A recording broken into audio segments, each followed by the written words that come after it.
Se você achou que a vida do Makoto em Tsukimichi era difícil, meu parceiro, um Isekai atípico, é porque você nunca viu a vida do tio que retornou do Isekai. E nós não estamos falando aqui dessa vida dele de agora não, tá? A gente tá falando da vida simplesmente do Isekai que ele viveu, que foi horrível, cara, horrenda. Assim, logicamente que a gente tá falando de uma forma cômica demais. E, sinceramente, é um dos melhores animes dessa temporada. Arrisco dizer que pode ser um dos melhores do ano, tá ligado? Mas peraí. Você nunca assistiu esse anime, não viu, nem começou ainda? Cara, você tá perdendo demais. Vem comigo, mano. Não fala sério disso não, que hoje eu vou te mostrar o porquê que você precisa assistir esse anime e começar a falar um pouquinho sobre esse anime que, cara, tá sensacional, incrível.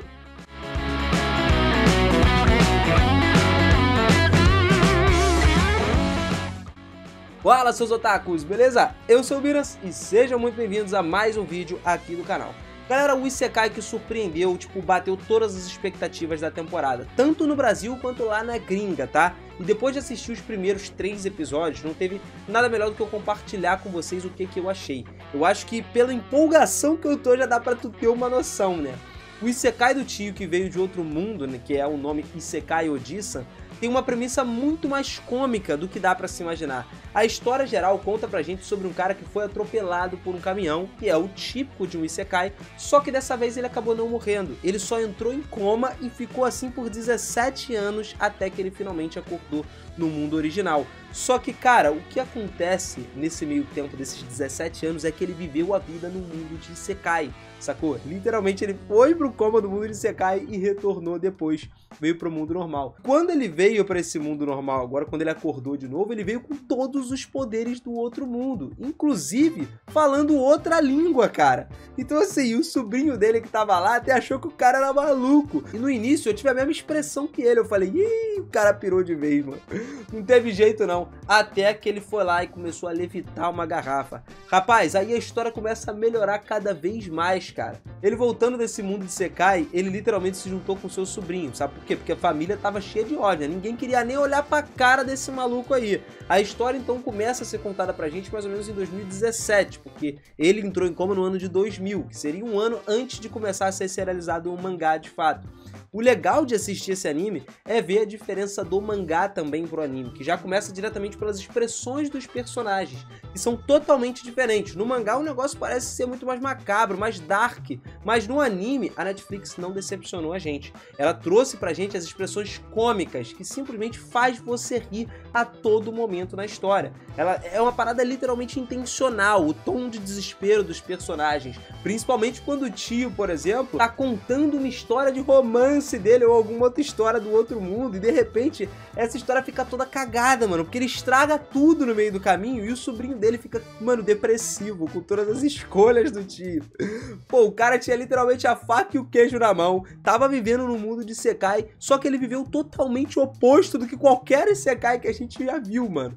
Então dá pra gente ter certeza, né, dizer que ele não é um anime convencional, como a gente costuma ver, ele tem essa mudança. Principalmente uma outra característica forte dele são os traços, que é bem diferente, e a coloração dos personagens também, que utiliza traços mais grossos do que o padrão que a gente costuma ver. Isso também torna um anime característico, né? Tem as características únicas, especiais, muito mais interessantes do que os animes que a gente costuma ver. Dá até para lembrar de outros nomes de sucesso com certas, né, mobilidades aí nessas características, como o caso de Mob Psycho, que é mais ou menos nesse estilo, ainda mais quando se compara as duas obras que eram escritas, né, pelo mangá, porque os traços são muito mais parecidos, só que na animação a gente pode dizer que o Isekai Ojisan é um Mob Psycho meio que aprimorado, ele veio tipo que melhorado nesse quesito de animação no geral. Um detalhe interessante também sobre o desenho que eu percebi é que os personagens da vida real utilizam linhas de traços mais grotescas do que no mundo do Isekai que o tiozão tava vivendo, né? Lá eles têm algumas características e traços mais finos, como se literalmente o tio estivesse vivendo dentro de um outro anime no mundo dele, né? Na época dele. Então, além das cores também, que são bem diferentes, são bem definidas nos personagens do Isekai, são mais coloridos, se destacam mais, muito mais do que o mundo normal. Isso meio que dá literalmente uma diferença. A gente vê pelo episódio 3 lá, por exemplo, quando a elfa apareceu, né? No caso, o tio do cara, né? O tiozão se transformou numa elfa. Aí é que tu vê a discrepância um pouco de cores e tal, pra ser mostrada, a cor dela fica um pouco mais intensa, é interessante de se ver. Ainda assim, a gente sabe que as cores do mundo Isekai dos outros personagens também são mais vivas, como o caso da Rainha do Gelo, que apareceu lá, que tinha espada do gelo e tal. Mas em outras palavras, cara, esse anime do Isekai Oji-san também pode ser um tesouro completo pra galera que gosta de jogos, principalmente o pessoal das antigas, que pegou aí a época de quando existia a Sega, né, o Sega Saturno, sacou? Aquele consolezinho da Sega, jogava Sonic direto, coisa boa, mano. Isso aí não é da minha época não, mas eu tô ligado qual é. Esse anime, cara, é um tesouro de referências dessa época, no quesito histórias, principalmente de outros animes, mangás e também de jogos. Tem até referência de animes mais recentes, pô. O terceiro episódio trouxe pra gente os gigantes de Shingeki no Kyojin junto com o próprio dragãozão lá, que era a referência do Eren, brabão no final das contas. Cara, no começo eu fiquei pensando, mano, da onde que veio essa referência? Eu ainda acho que por ser um dragão, podia ser até uma referência de Yu-Gi-Oh! Vai que eles quiseram trazer o dragão do céu, né? O Slifer, só que num outro estilo diferente. Pode ser também. Tudo é possível, mano. Mas pouca gente até pegou essa referência. Na abertura, dá pra você perceber que tipo 80% da abertura são literalmente paródias de outros jogos dessa época mais antiga e também de animes, cara. Agora, falando um pouco mais sobre as minhas impressões nesse início, particularmente eu tô muito, mas muito satisfeito com toda essa adaptação. A junção geral de comédia, a animação também tá muito boa e literalmente foge, como a gente falou, de qualquer clichê que eu já vi até hoje. Sendo sincero com vocês, eu nunca vi um anime parecido com esse. Realmente tem uma premissa geral, uma história original muito boa, cara. Eu já vi diversos isekais reversos, mas normalmente que os outros personagens são trazidos pro mundo normal. Não um tiozão que foi atropelado igual no Isekai, só que não morreu, entrou em coma, foi pro outro mundo e voltou, né? Viveu um tempo no Isekai e voltou. E fora que a vida dele lá foi horrível, porque todo mundo achava que ele literalmente era um ogro, porque ele mesmo disse pra gente no primeiro episódio que lá, nesse mundo, todo mundo era muito bonito, existiam homens e mulheres lindos, né, e tal, que é uma alusão aí ao que aconteceu com o Tsukimichi, convenhamos. No outro mundo, os humanos lá de Tsukimichi também eram bonitos, e o Makoto falou isso, só que o Makoto era feio, e ele, nesse mundo, era mais feio ainda, sacou? Por isso que eu acho engraçado essa junção, que todo mundo, quando ele chegava lá, achava que ele era um ogro e tal. Mano, eu achei engraçadíssimo essa parte. As únicas pessoas que tinham a interação geral com ele era a Elfa, uma maga, que vai aparecer mais pra frente ainda, ela até teve uma breve aparição, e também aquela rainha do gelo lá, aquela garota que ficava dentro da árvore, que muito doido dentro de uma árvore ser feito tudo de gelo, mas é um Isekai, então dá pra gente pensar em tudo. Elas é que tinham a maior interação com ele, principalmente a Elfa, né? Teve aquele momento icônico que ele foi colocar o anel no dedo da Elfa, mano. E, tipo, era como se ele tivesse pedido ela em casamento, sacou? Era uma parada que ela tava achando que era isso. Mas depois tudo mudou porque o cara pegou o anel, vendeu o anel, deu dinheiro pra ela. Nossa, ficou uma mudança muito boa. Mas ainda assim, o fato, por exemplo, do cara ter retornado agora e ter se tornado um youtuber na vida real, mano, mostrando inclusive todos os poderes do outro mundo no canal dele, cara, aí é que a gente começa a acompanhar esse processo de criação de conteúdo, que é uma coisa muito bacana.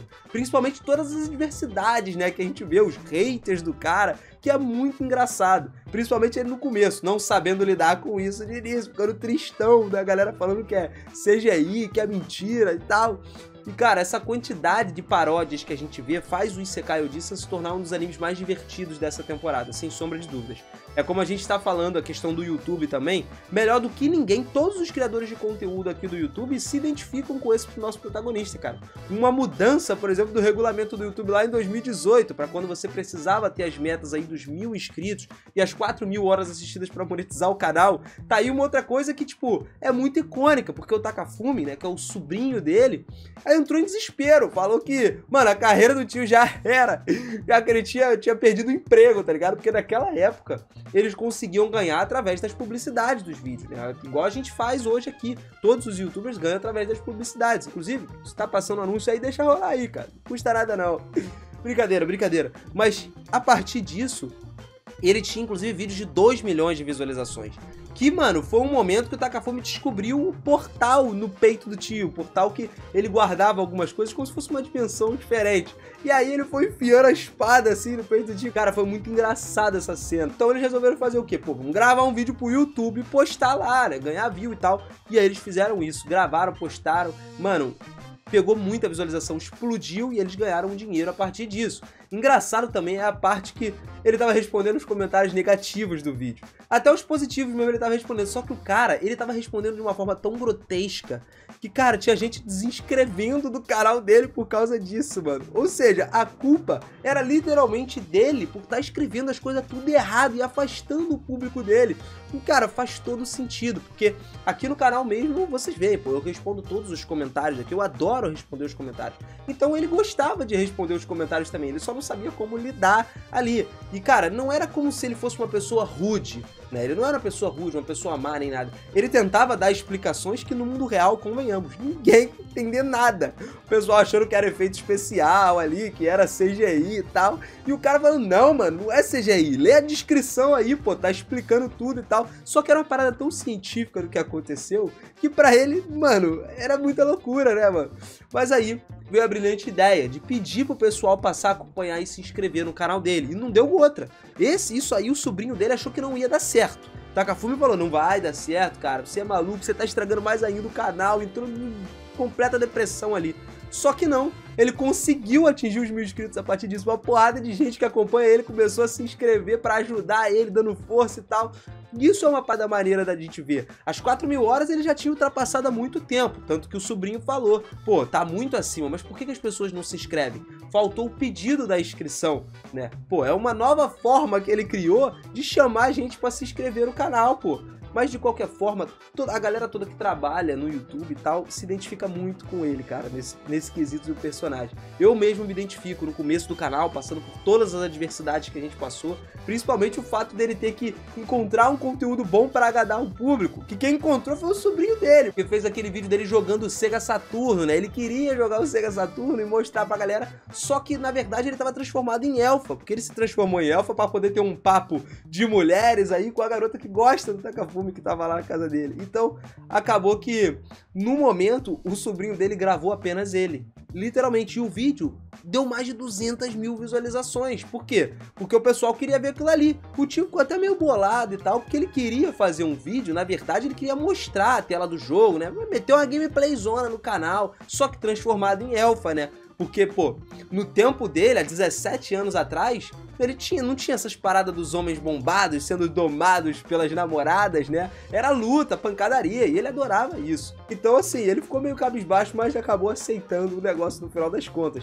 Então, até agora, galera, o anime tá prometendo bastante, com cada cena cômica, cada momento épico que tá acontecendo, desde que ele acordou lá no hospital e veio pra casa do sobrinho. Ainda assim, vendo as habilidades até o momento dele, que a gente sabe que a gente tem o falante selvagem, que permite que o tio se comunique com qualquer ser humano, espírito ou monstro. É uma habilidade que ele ganhou como um bônus de transporte, como base no seu desejo de se comunicar no novo mundo, né, com os outros, e chegar a um entendimento certo. Tanto que a Sumika, que é a garota que apareceu lá depois, quando vê ele falando sozinho lá no parque, conversando, ela acha que ele é maluco das ideias, é piradão. Mas não, pô, ele tá conversando com os espíritos sozinho. Ele mesmo falou que ele gosta de aprimorar e treinar suas magias conversando com esses espíritos. Ou tu acha que o vento que apareceu de repente quando o Takafumi reconheceu ela lá foi uma coincidência? Foi nada, pô. Foi o tio que tava usando magia dos ventos lá. E escreve o que eu tô te falando, cara. Foi exatamente isso. E a magia espiritual, que é essa com a ajuda do Wild Talker, é o que faz o tio ser capaz de se comunicar com esses espíritos que residem no mundo. E também usar várias magias e feitiços emprestados do seu poder. Como a magia é baseada no espírito, o uso delas também é baseado nos caprichos de cada espírito. Quando os feitiços são usados em alvos externos, por exemplo, o idioma dele, que ele tem que usar para ativar, depende da região da área afetada. Como em Granabahamal, ele tem que usar o quê? A língua de lá para ativar o feitiço, enquanto no Japão ele usa o japonês padrão para poder ativar. E isso talvez mudaria de acordo com a região. Na verdade, eu não sei nem dizer para vocês se em outros países ele precisaria falar outras línguas além do japonês, ou seria a língua nativa do lugar, ou então ele simplesmente falaria só o japonês, porque o mundo é o mesmo. No caso do mundo do Isekai e do Japão, são mundos diferentes, né? Então eu acho que isso seria mais para afetar outras pessoas no mundo no geral. Até porque a gente sabe que quando o tio usa feitiços em si mesmo, ele usa a língua do outro mundo do Isekai, mesmo estando no Japão. Então pode ser que seja de acordo com as línguas que ele conhece, talvez. Os feitiços, às vezes, mais comuns que ele usa foram a Icarus no Kuroa, né? Que é aquele feitiço que apaga a memória dos alvos de vários incidentes específicos. mas o efeito não é algo permanente, como se o alvo, se ele tivesse ciente, né, do incidente que aconteceu, as memórias retornariam e como reação daria até uma retomada neles, ele sofreria uma hemorragia nasal, ia sangrar pelo nariz e tal. Pô, ele teve vários momentos épicos também usando essa habilidade, como quando ele chegou voando em casa e a garota viu que ele chegou voando, ele já chegou pulando nela pra apagar, só que a cara dele, cara, o cara é tão, sei lá, é grotesco, que traz uma comédia, que a cara dele em cima da pessoa é muito engraçada, então vale a pena assistir. Fora que também tem o Icarus Euran, que é o espírito da memória, que revela o fragmento pra eles, né? É um feitiço que mostra todas as memórias do alvo e a deles também, numa forma visual, que é aquele monitorzão Full HD que ele abre lá, né? Mostra todas as memórias dele do mundo, que inclusive deixa o sobrinho boladão, porque ele simplesmente acaba com todas as histórias que ele tá, mano. Tipo, a gente conhece as histórias como clichê, mas, cara, ele, depois de dar um anel pra princesa, ele vendeu. Ele simplesmente destruiu a barreira que fez os titãs entrarem lá, chegarem junto dentro do mundo de Shingeki, né? Daquela adaptação meio Deep Web lá, sacou? Mas depois ele reconstruiu, né? Ele caga a parada, mas depois ele volta. Ele que fez a outra garota que ele iria derrotar o dragão lá, né? Usando a espada de gelo, ficar reclusa. Deu a espada de gelo pra ele e voltou a ficar reclusa lá, porque ele disse que ela não deveria ter vergonha de ser alguém que gosta dos videogames da SEGA, tá ligado? Mano, é simplesmente muito engraçado, mano. A gente vê as coisas acontecendo de uma forma, mano, muito doida, muito doida. A Elfa, inclusive, já tinha achado que ele, pô, ia se casar com ela, ia ficar junto com ela e tal. Mas ele é uma pessoa muito ingênua, mano. É realmente um tiozão numa história, que traz muita comédia pra gente. E por fim a gente tem aquela magia de armazenamento que a gente comentou também, que era um bolso espacial que pode armazenar várias coisas. Outra coisa icônica também que eu acho muito engraçada é o fato dele simplesmente conseguir usar aquele monitorzinho e não saber mexer no celular, sacou? Ele prefere aquele celularzão tijolão das antigas, que é mais fácil com os botões, que ele não consegue meter um touch. Mas ele mexe no touch na tela dele de memórias, que, cara, não faz sentido nenhum, mas também é engraçado isso daí. E uma pergunta frequente, né, que eu mesmo fiquei na cabeça é como que ele consegue usar os poderes dele do outro mundo? Cara, até então eu não sei. Eu sei que talvez ele possa até ensinar para outras pessoas, será? Já que ele aprendeu, ele pode até talvez ensinar pro sobrinho. Mas eu acredito que ele já teria feito isso. Eu tô começando a acompanhar o mangá agora e tô louco pra trazer mais histórias desse anime pra vocês. Talvez ver as outras personagens vindo pra esse mundo, será que elas conseguem chegar pra esse mundo? Ou ele simplesmente fica nessa de mostrando as memórias e tal, a gente vê mais como é que é o mundo dele lá dentro do Isekai, quais os clichês que ele quebrou com todos os momentos. Eu acho muito engraçado isso, acho muito bacana. É uma história que, pra mim, pode ser uma das melhores do ano, com certeza. E se você curtiu essa história, pô, capricha nesse like aí, sinistro, cara. E também comenta aí, você que já tá assistindo esse anime, me diz, o que você tá achando? Deu muita risada? Curtiu, não curtiu? Você que ainda não viu, me diz, vai assistir ou não vai assistir esse anime? Diz aí o que você acha, se acha que tem outros interessantes na temporada, melhores do que esse pra você assistir, ou se a partir daqui tu vai correndo assistir. Eu recomendo que tu saia desse vídeo e vá correndo assistir, mano. Mas de qualquer forma, comenta aí embaixo pra gente saber o que você acha. E não esquece que se você quiser mais vídeos como esse, se inscreve aqui no canal e ativa esse sininho também. Porque é óbvio que pode rolar vários spoilers aqui de Isekai Odissa, pode ter muito mais conteúdo legal pra gente passar a acompanhar cada episódio junto que for lançando também, e a gente vê mais coisa desse anime aí, cara. Eu vou sempre estar aqui querendo ver muito mais junto com vocês. Um forte abraço, galera, beijo no coração e até a próxima. Valeu!